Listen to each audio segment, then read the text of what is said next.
मेरा नाम निधि गौतम है, पत्नी कपिल शर्मा, निवासी बूंदी राजस्थान। कहीं बैठे हो तो हाथ हिला सकती हैं।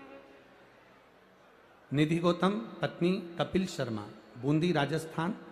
मैं बाबा का क्या वर्णन करूं गुरुदेव। मेरा एक गर्भ ठेरा, कई सालों के बाद तो मेरा गर्भ ठेरा। गर्भ ठेरने के बाद बच्चे की धड़कन नहीं आई। डॉक्टर ने कहा इस बच्चे को गिरवा दीजिए, इस बच्चे को साफ करवा दीजिए, इसकी धड़कन नहीं है। हमने डॉक्टर के कहने से अबॉर्शन करवा लिया गुरुदेव। 3 महीने पूर्ण हुए, फिर 3 महीने पूर्ण हुए, 6 महीने बाद मैं वापिस गर्भवती हो गई। पहले तो गर्भवती नहीं हो रही थी गुरुदेव, पर बाबा की कृपा, शिव जी को जल चढ़ाने से मैं गर्भवती तो हो गई, परंतु गुरुदेव सफेद आंकड़े की जड़ से मैं गर्भवती हो गई। गर्भ में बच्चा आ गया, पर दूसरी बार भी जब हमने बच्चे की जांच कराई तो बच्चे की धड़कन नहीं थी। जब बच्चे की धड़कन नहीं, तब डॉक्टर ने कहा इसको हटवाना पड़ेगा, साफ करवाना पड़ेगा, बच्चे की धड़कन नहीं है। तब मेरी माँ ने कहा एक काम करते हैं, सीहोर चलते हैं, वहाँ से रुद्राक्ष लेकर आएंगे, बाबा को नमन कर कर आएंगे। गुरुदेव सीहोर गए, रुद्राक्ष लाए। शिव जी को रुद्राक्ष गलाकर जल शंकर जी को चढ़ाते पी लेते। डॉक्टर को दूसरी बार सोनोग्राफी कराई, डॉक्टर ने कहा इस बच्चे के धड़कन नहीं है, इस बच्चे को साफ करवा दीजिए। पर हमने बाबा का जल पीना प्रारंभ करा। जब डॉक्टर ने दूसरी सोनोग्राफी में भी कहा कि इस बच्चे की धड़कन नहीं है, तब हमने बेलपत्र खाना प्रारंभ करा। शिव जी पे चढ़ी हुई बेलपत्र खाते, रुद्राक्ष का जल पीते। तब डॉक्टर ने साफ मना कर दिया था कि इस बच्चे की धड़कन नहीं है, इसको साफ करवा लो, इसको हटवा लो। पर हमने भी बाबा के भरोसे अपने जीवन को सौंप दिया और हमने भी कहा डॉक्टर साहब अब तो वो बाबा जाने और उसकी औलाद जाने। इतने सालों के बाद गर्भ ठेरा है, बच्चा नहीं होगा, लोग बांझ कहते हैं, अपशब्द कहते हैं, क्या करें गुरुदेव। तब बाबा की कृपा से तीसरी सोनोग्राफी आई, तब उसमें डॉक्टर ने कहा अब ऐसा लग रहा है बच्चे की धड़कन थोड़ी थोड़ी चलना प्रारंभ हो गई है। गुरुदेव तो भी डॉक्टर कह रहा था कि ये बच्चा पूर्ण तरह से स्वस्थ नहीं है, इसकी सफाई करवा दो, पर मन नहीं माना। हमने बच्चे को जन्म दिया और बाबा की कृपा से मेरे घर में लड़के ने जन्म लिया जो पूर्ण तरह से स्वस्थ है। डॉक्टर भी आश्चर्य में है कि यह बच्चा पूर्ण तरह से स्वस्थ कैसे हो सकता है। उसका फोटो आस्था चैनल पर और एलईडी पर आप उस बच्चे का फोटो देख सकते हैं। एलईडी वाले भी इस फोटो को आप क्लोज कर कर दिखा सकते हैं, अगर जो लोग एलईडी चला रहे हैं, या वो बच्चा अगर यहाँ आया हो, बेटे को लेकर अगर आए हो तो व्यासपीठ पे ला सकते हो। डॉक्टर ने मना कर दिया था कि इसकी धड़कन नहीं है, ये बच्चा ठीक नहीं, ये बच्चा श्रेष्ठ नहीं, पर तेरी कृपा। मैं दीपा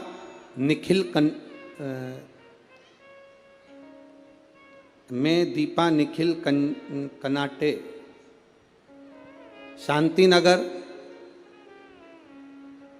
कावलापेट है, कावलेपेट।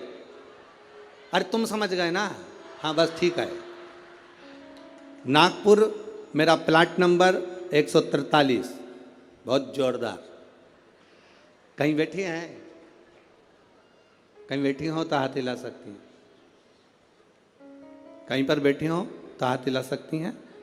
मैं दीपा निखिल कनाटे, शांति नगर,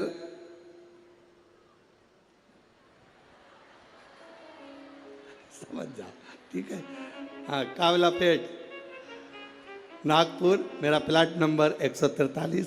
गुरुदेव मैं बाबा का क्या गुणगान करूं। मेरी शादी को कई साल निकल गए, संतान का सुख नहीं था गुरुदेव। 6 साल तो मैं जहां कोई कहता था वहां चली जाती, गोदी भरवा कर ले आती, कोई नारियल डाल डाल कर गोदी में इतने सारे नारियल इकट्ठे हो गए कि एक बार विसर्जन करना पड़ा गुरुदेव। फिर भी संतान का सुख नहीं हुआ। ऐसा कोई दरवाजा नहीं था जिस दरवाजे पर मैं नहीं गई, पर मुझे संतान का सुख नहीं हुआ गुरुदेव। टेस्ट पे भी करवाया, वो भी सफल नहीं हुआ, संतान का सुख नहीं हुआ। किसी ने कहा एक काम करो, पशुपतिनाथ का व्रत करो, शिव जी को जल चढ़ाकर एक बेलपत्र खाओ और जल का आचमन करो।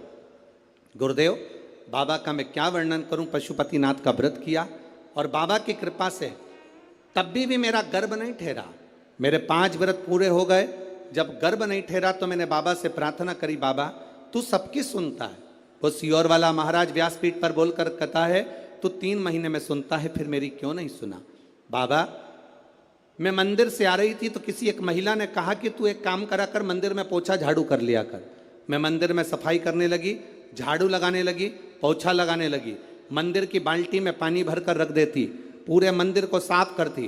बाबा की कृपा का मैं क्या गुणगान करूं। केवल 1.5 महीना बीता और मेरा गर्भ ठहर गया। अब गर्भ ठहर गया, गुरुदेव डॉक्टर को जांच कराई तो उसने कहा कि तुम्हारा गर्भ में बच्चा है। अब डॉक्टर ने जांच कर कर कहा कि गर्भ में बच्चा है। बच्चा मेरे गर्भ में रहा 1 महीना, 2 महीना, 3 महीना, 4 महीना बीतता चले गया। 4थे महीने में मुझे कष्ट बहुत हुआ। जब कष्ट बहुत ज़्यादा हुआ तब डॉक्टर को दिखाया तो उसने कहा तुम्हारे गर्भाशय में एक बच्चा है और कोई एक गोला सा दिख रहा है, ऐसा लगता है कि कोई गांठ पड़ी हुई है। तब मुझे भय लगा और मैंने तुरंत गीता प्रेस गोरखपुर की शिव महापुराण की पुस्तक बुलवाई, पढ़ना चालू करा। मेरा 5वां महीना निकला। डॉक्टर कहते रहे तुम्हारे गर्भ में एक बच्चा है और एक गांठ पड़ी हुई है। 6ठा महीना पूर्ण हुआ, 7वां महीना पूरा हुआ, धीरे धीरे करते 9वां महीना हुआ। कथा पढ़ती रही, भोलेनाथ का भरोसा करती रही। अब मेरा डिलीवरी का टाइम आया। डॉक्टर ने कह दिया तुम्हारे शरीर में प्लेटलेट कम है तो तुम्हारा साधारण सा नॉर्मल डिलीवरी नहीं हो सकती, तब ऑपरेशन से बच्चा हो। जानकर मैं बड़ी दुखी हो गई। अब करे तो करे क्या। डॉक्टर के अनुसार तुम्हारे गर्भ में एक बच्चा है और एक गांठ है तो बड़ी सावधानी से बच्चे को जन्म देना पड़ेगा। तब क्या कहूँ गुरुदेव, बाबा तो बाबा है। आप कहते हो भगवान देता है पल्ला झाड़ कर, महादेव देता है छप्पर फाड़ कर। बाबा ने मुझे 2 संतान प्रदान कर दी। जो डॉक्टर कहता था केवल एक गठान है, वो 2 संतान दिए। मैं दोनों बच्चों को लेकर यहाँ आई हूँ गुरुदेव, आपका आशीर्वाद मिले। कहीं बैठी हैं दोनों बच्चों को लेकर जो आई हैं, कहीं बैठी हो तो हाथ हिला सकती हैं जहाँ कहीं बैठी हो, और अगर बैठी हो तो अपने दोनों बच्चों को लेकर व्यासपीठ के पास में आ सकती हैं। मैं दीपा, निखिल, कनाटे, शांतिनगर, ठीक है, कावलापेट, नागपुर, मेरा प्लाट नंबर 143। श्री शिवाय नमस्ते। ये शिव तत्व है, औघड़ी है शंभु, त्रिकालदर्शी है। अरे माता कोई दर से तुम्हारे खाली न जात कोई, दर से तुम्हारे मैं भी खड़ी हूँ